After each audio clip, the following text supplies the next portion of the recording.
Welcome back. We are discussing force method, flexibility method, in which unknown support reactions are the redundants.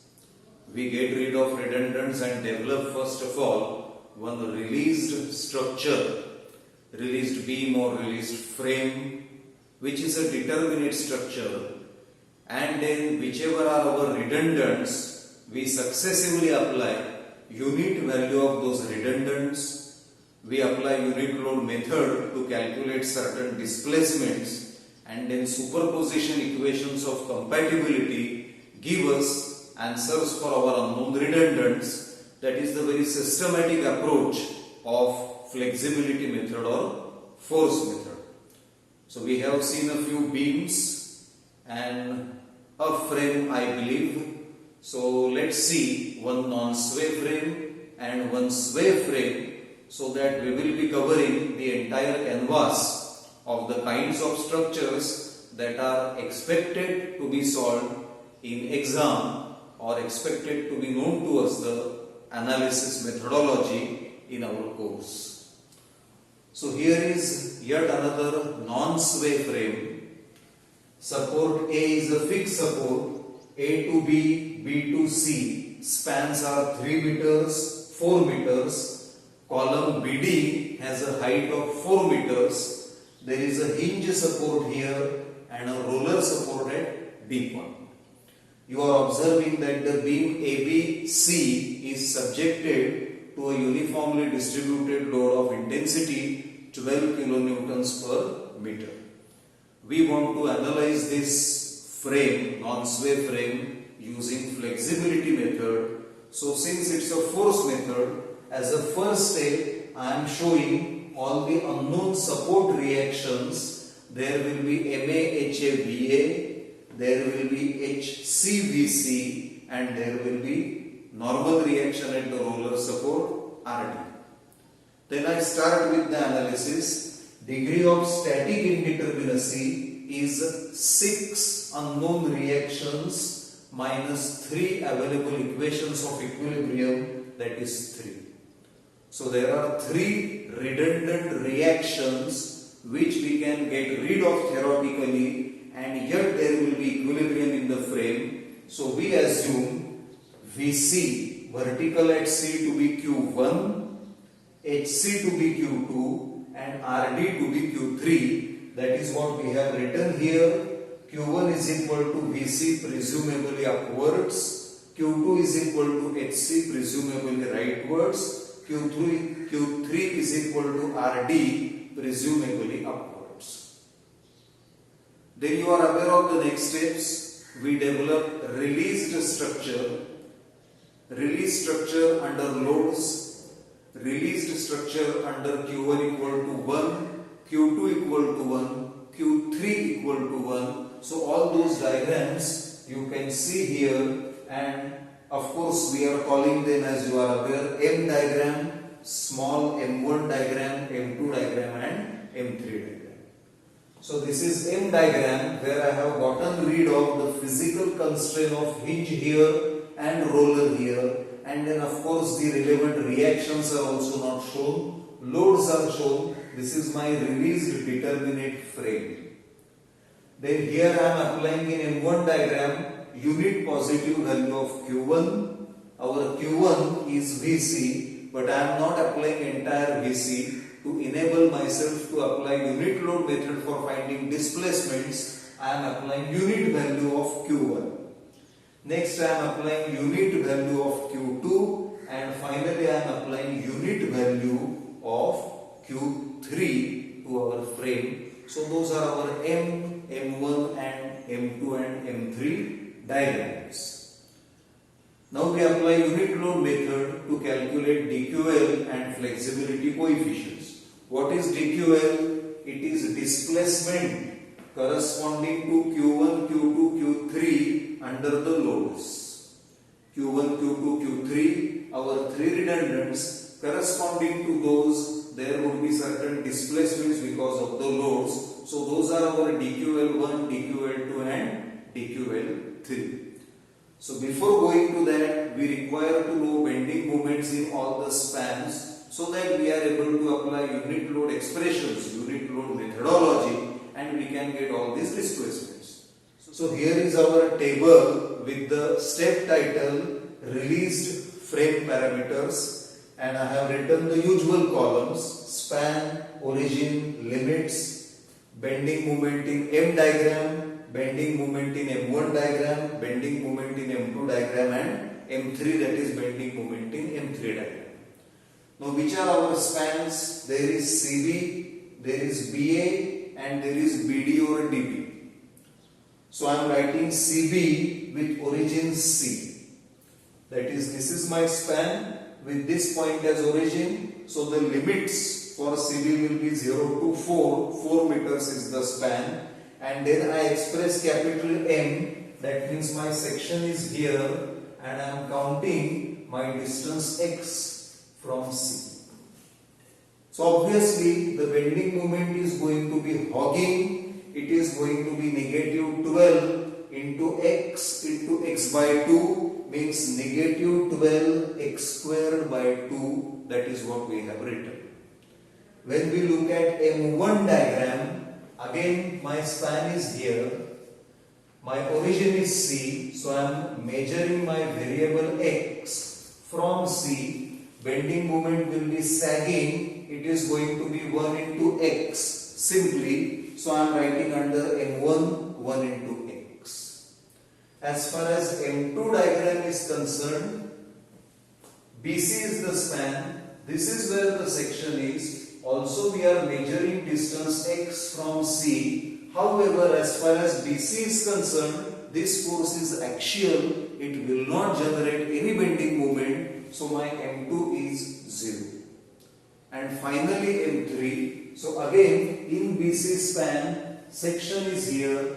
Theoretically we are measuring our x from C point. However, since on this portion there is no load at all, there will not be any bending moment, so even M3 will be 0. So that is about the first span, that is CB. Then I look at in continuation span BA. So it is this span, and now my section is here. I am counting this distance as x. My origin is same, that is C.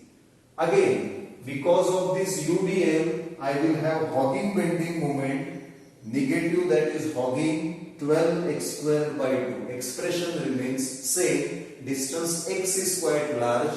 You are observing that here x was varying between 0 and 4. Now it will be varying between 4 and 7. Bending moment expression remains same. Hogging 12x squared by 2. Then when I come to M1 diagram, again the same thing will happen. My section is now here. I am measuring x from C point. So x distance is quite large, but bending moment expression will be 1 into x sagging. That is what I have written here, 1 into x sagging. Finally, I go to M2 diagram. We are discussing span BA. Section is here. Distance x will be quite large. Again, for BA, this is going to be an axial force. There will not be any bending moment generated. So I am getting for the second span BA also bending moment 0. M2 is 0. And as far as M3 is concerned, my section is here. This total distance is x. So this much distance from B point is going to be x minus 4, because this distance is given to be 4 meters. This distance is 4 meters, span BC. So remaining is x minus 4. Total is x, mind you, because we are in span AB now or span BA now. Now, at this section, this particular vertically upward force will create sagging moment, 1 multiplied by perpendicular distance of x minus 4. That is why we are writing under M3 for span BA, bending moment expression as 1 into x minus 4. Lastly, span DB, the column portion DB. So if I look here, obviously in this portion, since there is no transverse loading, there is no bending moment. By the way, for span dB, I am assuming d to be the origin. So 0 to 4 is going to be the variation of my x parameter. This is where the section is, and this is how I am measuring distance x, and then we are applying unit load method to calculate all the relevant required displacements coefficients. So at this section, obviously bending moment is 0. When I come to M1 diagram, again my section is here, but bending moment is 0 because from B there is no loading at all. As far as M2 diagram is concerned, you are observing that here M1 I have written as 0. As far as M2 diagram is concerned, again my section is here. In the portion measuring from D, counting from D, there is no transverse load, so there is not going to be any bending moment. So again M2 is 0, and for that matter, if I look at even M3 diagram, though a load is here, unit load is here, since for the column, when I consider any section between D point and B point, this is going to act as a axial force, not transverse force. Its bending moment will be 0. So even for the last span under M3 also, I have written 0. So fine, all our bending moments are ready. Now what remains is to apply unit load method expressions to find out DQL123 and F11 up to F33, our flexibility coefficients. So that is what I have done here. DQL1 will be integral 0 to L M1 dx over EI. M I will choose from here, M1 I will choose from here. Clearly you are observing that it is going to be this into this plus this into this. Last terms are zeros. So I do my integration from 0 to 4 and 4 to 7, and then on doing the integration I am getting negative 3601.5 over EI. This we have done several times. So I am assuming that now how to make use of the table entries and how to calculate this integration and find out DQL1, that is quite clear to you. DQL2 will be integral M2 dx upon EI. From this expression I can imagine that if this is M1 for DQL1, for DQL2 it will be M2. However, all my M2s are 0. So whatever product that I have to take between M and M2, it is going to be 0. So directly I am writing DQL2 equal to 0. DQL3, extending the same logic, it is going to be integral 0 to L M. In place of M1 there will be M3 dx over EI. Now M3, if you observe, this is 0, this is 0. However, there is capital M here and there is M3 here. So it is going to be integral 4 to 7 this into this dx over EI. Just one integration.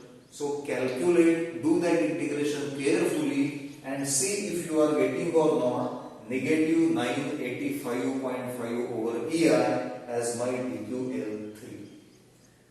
So all the displacements corresponding to Q1, Q2, Q3 under gravity loads in original configuration, but release beam under original loads, I mean to say, those we have calculated 1, 2 and 3. Now we go to finding flexibility coefficients. F11 integral 0 to L M1 dx over EI. Now what have I done? Since we have already solved several problems, I have not written each and every expression here just to save space. However, I am announcing that expression. I am conveying it to you orally. So listen to me carefully, and of course I am sure by this time you must have learned this expression by heart. So F11 integral M1 dx over EI. M1, this is going to be x into x, this is going to be x into x, M1 between 0 and 4, M1 between 4 and 7. So it is going to be integral x square dx over ei between 0 to 4 and 4 to 7. So please substitute. You are getting something like 114.33 over ei. Then I go to F22 directly, suppose 112233, and then the other Fij coefficients. So F22 is integral m2 m2 dx over ei. Since your m2 is 0 throughout, this is also going to be 0. F33, so it is going to be 0 to L integration m3 dx over ei. This is 0, this is 0. However, there is an m3 expression here, x minus 4 into x minus 4, m3. So it is going to be square. So integral 0 to L x minus 4 bracket square dx over ei. Solve this integration. 0 to L theoretically, as seen in expression. Actually, it is going to be 4 to 7 because 0 to 4 and 0 to 4 they do not exist. So eventually, I will be substituting 4 to 7 x minus 4 bracket square dx over ei. I end up getting F33 as 9 over e. Then F12, which we know same as F21, it is going to be integral m1 m2 dx over ei. Since m2 is 0 throughout, I am getting this as 0. F13, same as F31, it is going to be integral m1 m3 dx over ei. m3 0 here and here. However, we do have a non-zero quantity here. So m1 m3 product will be this m1, this m3 under the limits 4 to 7. So it is integral 4 to 7 x into bracket x minus 4 dx over ei. Solve it carefully. You are getting F13 is equal to F31 is equal to 27 over e. And finally, F23, same as F32, it is going to be integral m2 m3 dx upon ei. Since m2 is all 0, I am of course going to get the 0. That's it. Your dqls and your f's are all in place. So what you do next is, you directly go for superposition equation or compatibility equation, and that equation is very well known to us. It is vector dq, means column matrix dq is equal to vector dql plus square matrix 3 by 3 f into vector q, that is column matrix q. This equation is very well known to us. dq is equal to dql plus f into q. Now what is dq?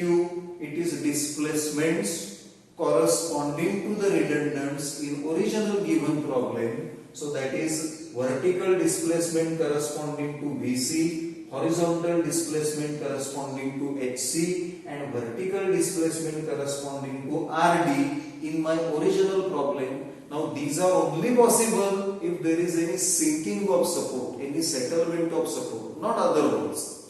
So obviously there are not going to be any displacements in original given frame which is in equilibrium corresponding to Q1, Q2, Q3, so that for dq1, dq2, dq3 I am substituting 0, 0 and 0. Next, for dql, choosing values from here and writing 1 upon ei outside, I am substituting. For f, taking 1 upon ei outside, I am choosing values from here and I am developing the flexibility matrix, and finally we have Q1, Q2 and Q3, our unknown redundant forces. So apparently these are 3 algebraic equations in 3 unknowns. Now why did I use the word apparently? Because if you try to solve this example as 3 equations in 3 unknowns, probably your calculator will return syntax error. Why will it return syntax error? Don't get confused.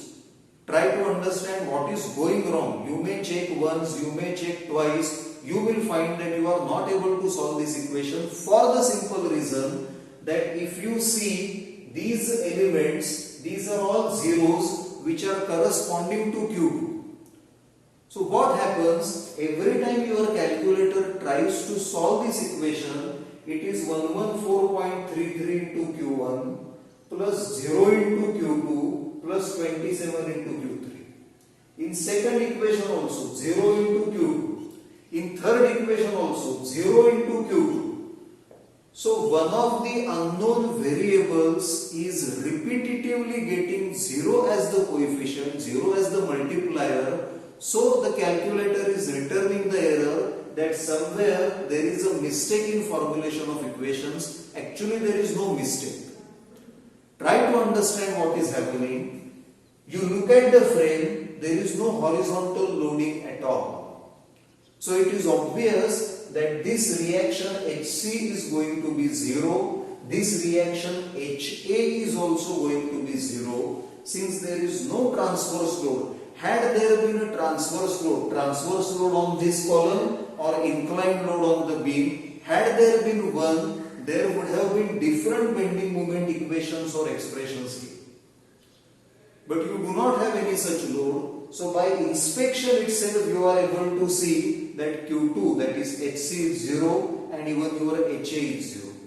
If such is the case, what I will do, I will make partitions here.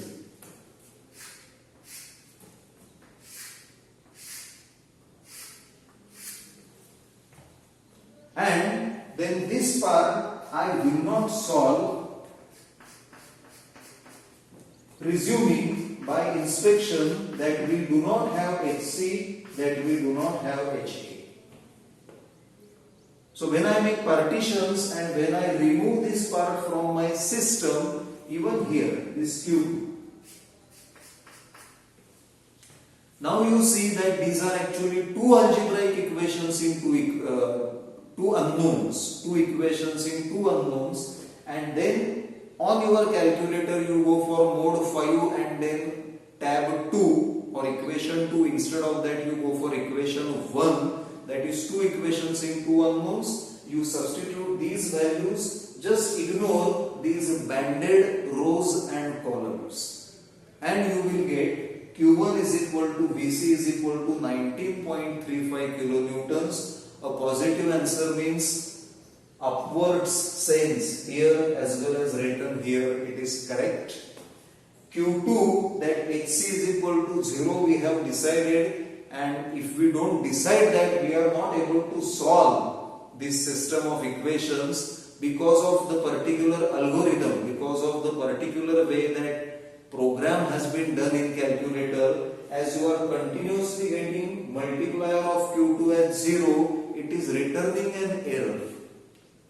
So we are assuming by visual inspection Q2 is equal to HC equal to 0, and then you are getting on your calculator Q3 is equal to RD is equal to 51.4445 kilonewtons. Again positive answer means again the presumed sense is correct. Now once this and these are evaluated, you simply apply in the FBD of frame sigma m about A equal to 0 and sigma Fy equal to 0. You will get answer for MA, you will get answer for VA, you will be able to draw SFD and BMD. So that is what I have written here. Last step as equilibrium equations, sigma m about A equal to 0 and sigma Fy equal to 0. So this is how we solve any non-sway frame problem. Last lecture also we saw one problem. Now this is another problem. You are observing that it's a very systematic approach, and using unit load method, truly there is nothing that you have to manipulate or you have to do something extra, you have to do something out of box, or you have to take a diversion or anything like that. Nothing to do. You just go ahead with released beam M diagram, M1 diagram, M2 diagram, write the bending moment expressions properly, apply these expressions to get your DQL, DQL 1, 2, 3, F, 1, 1, 2, 2, 3, 3, etc., etc., and then go for compatibility equation. You may in very rare case face some situation like this, but this has nothing to do with structural mechanics. It has to do with how our calculator functions. it has to do with system of mathematical or algebraic equations. This is not a fault of or error of mechanics at all. And then you get your solution, final step, FBD, equilibrium, and you get all your unknowns. So next we will be seeing one sway frame, so that flexibility approach, flexibility method or force method will get over. And finally we are solving a sway frame by flexibility method. We remember in slope deflection method or moment distribution method, the sway analysis was quite involved.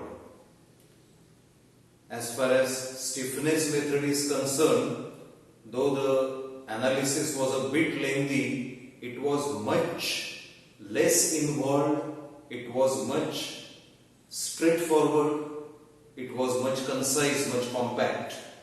But slope deflection method and moment distribution method, sway analysis was certainly quite lengthy. Now when you come to force method, those three were displacement methods: slope deflection, moment distribution and stiffness. When you come to force method, you realize that actually being a force method, it is immune to any kind of sway or displacement. What I am trying to say is, this is a frame which is a sway frame.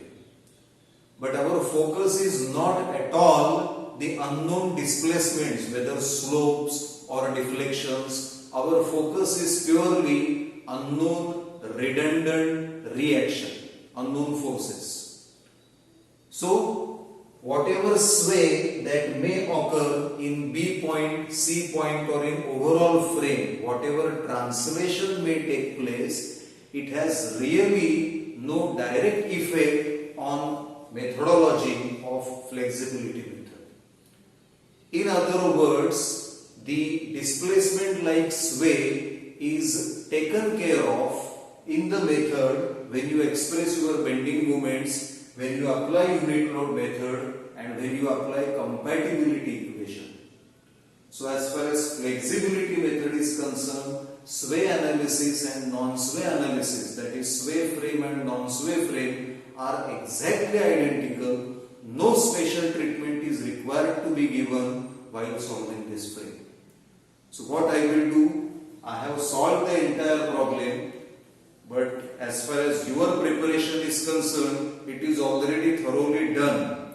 So I will only highlight the tricky points in the solution and I will leave the calculations to you. You can complete the problem, you can check the answers, verify the answers. So this is our frame, A to B to C to D. AB span is 4 meters, CD span is 2 meters, BC beam span is 3 meters. There is a point load of 20 kN rightwards acting at joint B, and then on span BC there is a UDL of intensity 6 kN per meter. A is a fixed joint, D is a fixed joint.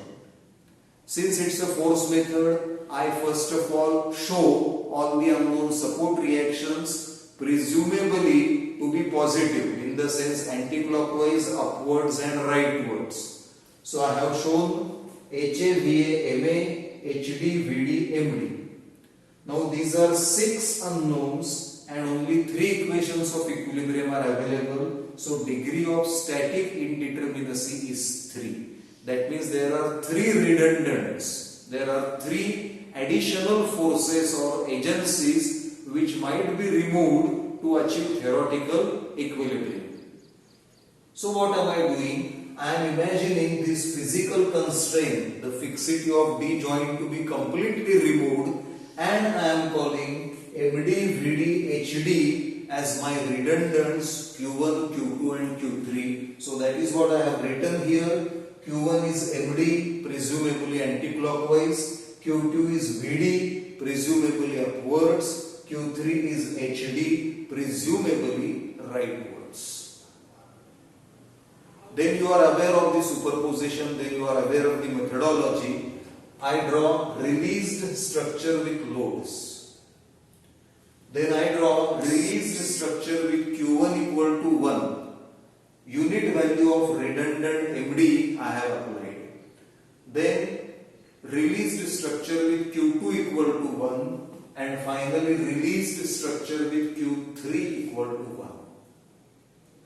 After this, we start writing our bending moment table for unit load method application. Span origin limits M, M1, M2, M3, the usual columns. I start with span DC, origin D, limit 0 to 2, that is here. This is the origin, this is my span. Now as far as M diagram is concerned, this is my section. I am measuring distance X like this. No transverse load on column CD, so no bending moment, that's why it's 0. When I go to span CD, this is anti-clockwise movement.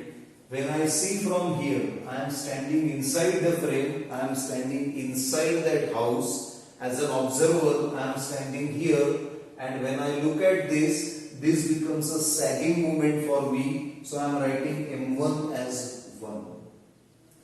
When I go to M2 diagram, this force is axial force, it is not going to create any bending moment, so my M2 is 0. And finally, when I look at this drawing, this is my section. As a viewer, as an observer, I am here, I am seeing from here, I am measuring my distance X like this, so that the bending moment will be 1 into X sagging again. That's why I am writing here M3 as positive 1 into X. Going ahead, span CD. Now for span CD, what am I doing? M diagram. Our origin is C, that is this point, limits are 0 to 3, that is the length of the beam BC. Section is here, origin is C, so I am measuring X like this. Obviously, about this section, this portion will create hogging moment of 6 into x squared by 2, so that is what I have written here, negative 6 x squared by 2. As far as M1 diagram is concerned, this couple movement will have same effect at all points of the frame. So this is the basic property of couple movement, that it has same effect, it has same movement about all points. So even if my section is here, the couple movement has same effect, that is 1 which is sagging. So I am writing here M1 as 1. As far as M2 diagram is concerned, this force using transmissibility I am plotting here. This is 1. And then this is my section, and this is how I am measuring distance X. So clearly my bending moment is 1 into X sagging. That's why for the span CB under M2 I am writing 1 into X. Going to M3 diagram, this force I am transmitting here as a force and couple, because here I am changing the line of action. Along same line of action, force goes as force, but along different line of action, it goes as force and moment. So this force goes as force here, unit, and the moment is going to be 1 into 2, because this is 2 meters, so this is 2 units. And now when I consider span CB with C as origin, one has no bending moment because it is axial force, but these two couple moment will act as sagging bending moment of 2. So that is what I have written here under M3, 2.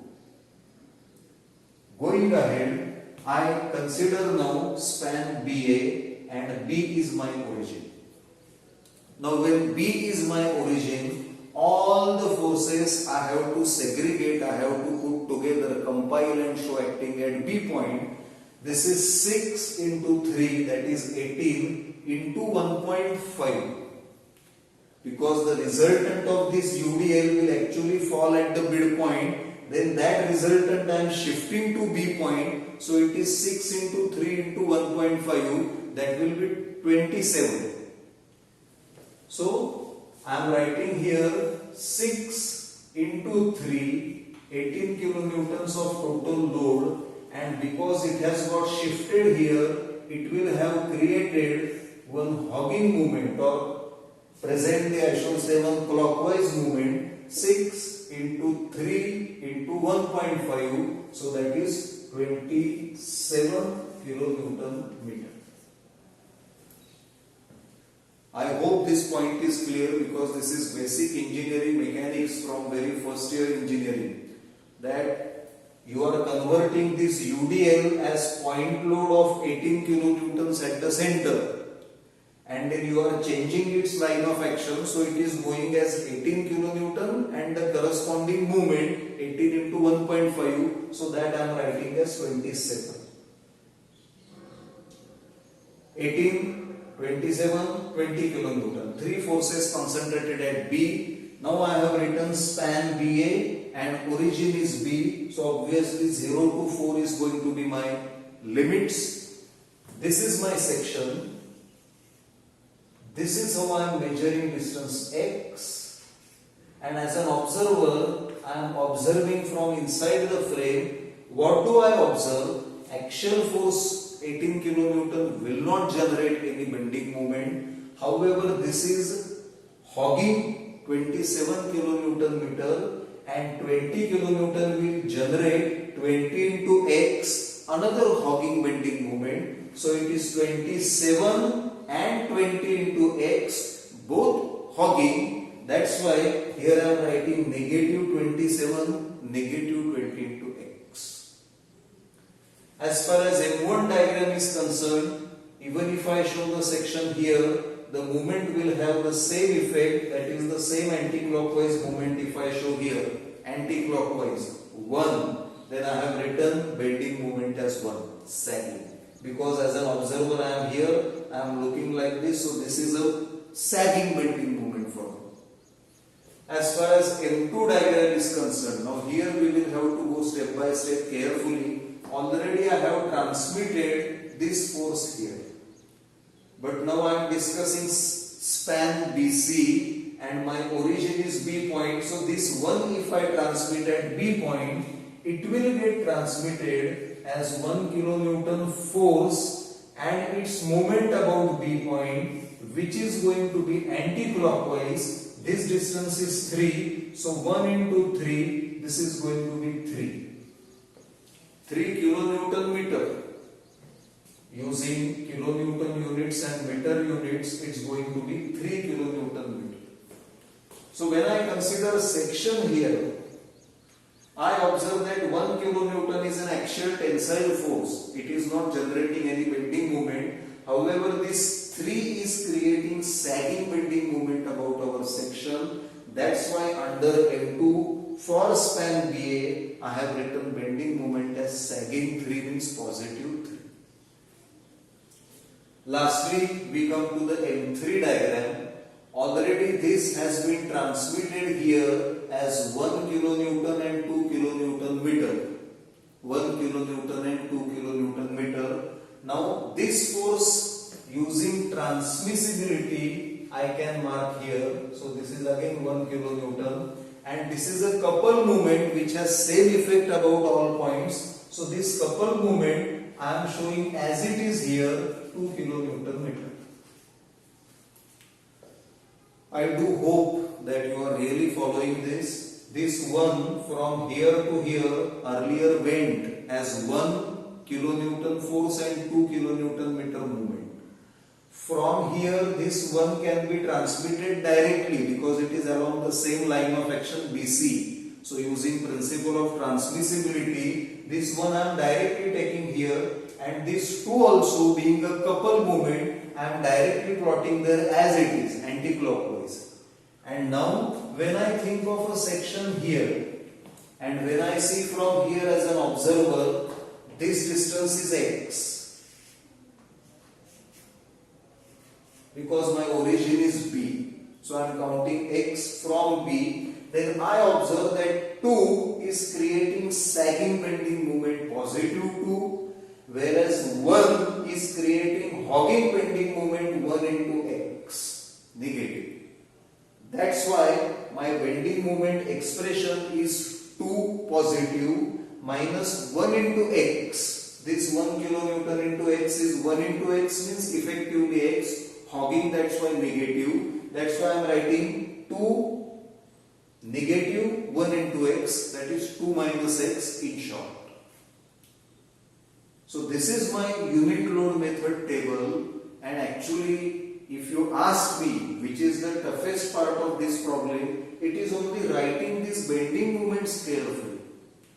And for that, see that you are following how these forces we are shifting from one point to another, so that our integrations become very simple. Our bending moments expressions become accurate and our integrations become very simple. Great. Next part you are aware of. dql1, dql2, dql3 I calculate as integral m1 dx upon ei, m2 dx upon ei, m3 dx upon ei. I have 0 to 2, 0 to 3, 0 to 4 as the limits. f11 is integral m1 dx over ei, 2 is m2 dx over ei, 3 is m3 dx over ei, 1 2 and 2 1 are m1 m2 dx over ei, 1 3 and 3 1 are m1 m3 dx over ei, 2 3 are m2 m3 dx over ei. Limits 0 to 2, 0 to 3, 0 to 4. So you have to add 3 integrations, not always, because whenever 0 is involved, the product is 0 and the integration doesn't exist. So do these calculations very carefully. See that you are following these diagrams. Now of course I have developed them too much. So if these diagrams are confusing, just go back on the timeline in our video and look at the original clean diagrams, and then how these diagrams using transmissibility and while developing equivalent system from B point to C point, D point to C point likewise, you will understand all this. See that you understand bending moment, see that you understand sagging, hogging, etc. And then using integration, you are finding all these coefficients. The last step is obvious, compatibility equation or superposition equation. dq is equal to dql plus f into q. dq, that is displacements corresponding to redundants. That means theta d, delta vd and delta hd, vertical, horizontal. All those are 0 because at a fixed support there cannot be any slope, there cannot be any displacement. So dq1, dq2, dq3 I am writing zeros. dql I am substituting from here, flexibility coefficients I am substituting from here, and q1, q2, q3 are my unknowns. I solve this system of algebraic equations as simultaneous equations and I get md, that is my q1, as 20.84 kilonewton meter. Positive answer means presumed anticlockwise sense was correct. Vd, that is our q2, is equal to 15.13 kilonewtons. Positive answer means upwards was correct. And q3 is equal to hd is equal to negative 17.78, which means it has to be left towards 17, not the way we had assumed it to be rightwards.